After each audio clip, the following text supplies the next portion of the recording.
So today's video I'm going to be installing a catch can. This is a kit that I bought online just off eBay. I've used this one before and it works quite well and is easy to use. So in the kit it comes with the catch can, and what I like about this one is it has a dipstick in it so you can check your level, and also the canister on the bottom can screw off. It comes with a filter.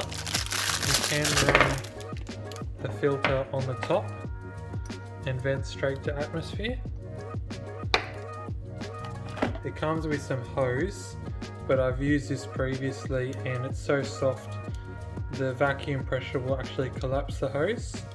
So I recommend you just get some fuel hose in 3/8. I've got 1.5 meters here and I've got some extra just in case. And then it also comes with fittings. So these ones are slightly larger 3/4, and I'm going to be using the 3/8 ones. Comes with some hose clamps and O-rings as well to go on the thread when you put it in. So you can choose either size you want to run in there. So then for mounting, you also get some bolts and some nuts, and you just have 2 holes on the back here. So I'll show you where I'm going to place that. So on the Civic you can mount one here on the strut tower, but I've got my airbox here, so I'm going to mount mine over here where I've actually moved. Normally this bracket will be there with all your plugs, so I'll show you how to move them. They're just now there under the battery tray, so then I can use the 6mm hole there and mount the catch can there. First need to drill out the hole on the back, 6mm, and then we can put a nut in there.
So for plumbing, we're going to go from this hose down to one of the fittings on the catch can, and then back from the other into the intake.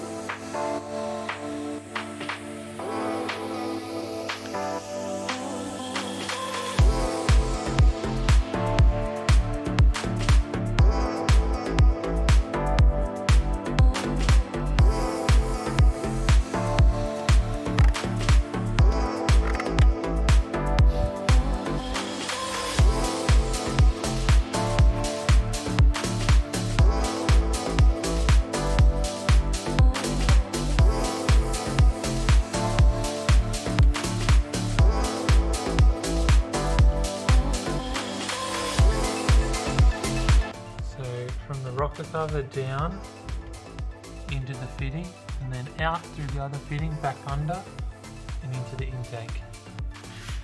Just need to put the hose clamps on.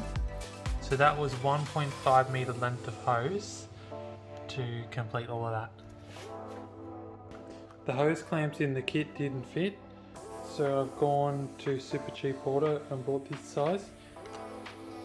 This barely fits on 12 mil, so if you had like a 12 to 14 that would probably be better, but it still works.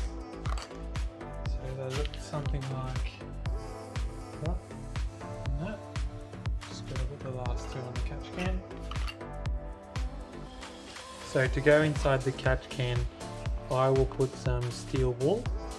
This just makes it more difficult or creates resistance for the oil vapors to flow through, so to help you catch some more oil and water in the catch can. So we'll just take the bottom off and we'll put these inside.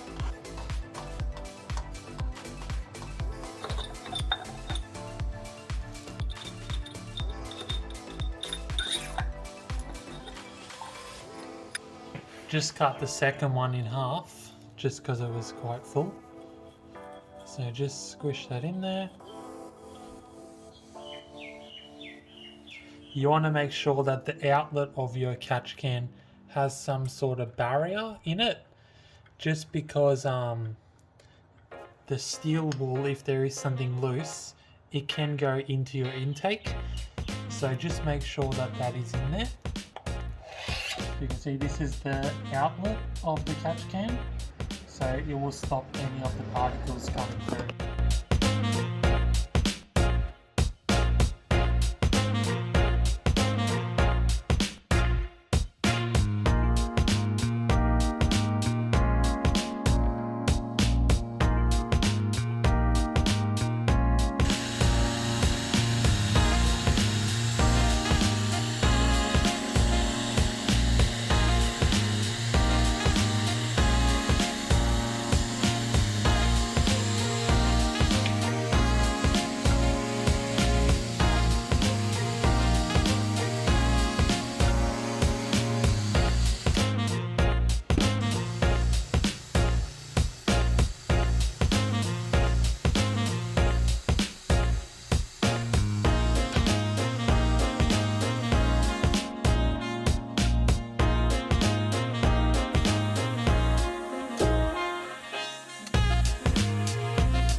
Put the strut brace on. For polishing that, I've used some Mother's Mag and aluminium polish on a wheel. I've also just used a little bit by hand on the engine mount, tidy that up. So just to conclude the video, so we've got the catch can installed there with our metal steel wool on there. And got the two new lines we put in, run under the intake manifold. So we deleted the plugs there, and they're now underneath the battery. You can see the old loom there. Also tidied up this loom. The loom on top of the distributor is also tucked, and the loom in front of the brake master cylinder. I'm just waiting on a new hose because I'm going to reroute the brake booster hose, and also painted the throttle cable bracket and rerouted the throttle cable under, and also the injector plugs now run down between the third and fourth cylinder there. So next time I want to paint this valve cover and some new leads and spark plugs, and we'll finish that up. Alright, like, comment, subscribe. See you next time, guys.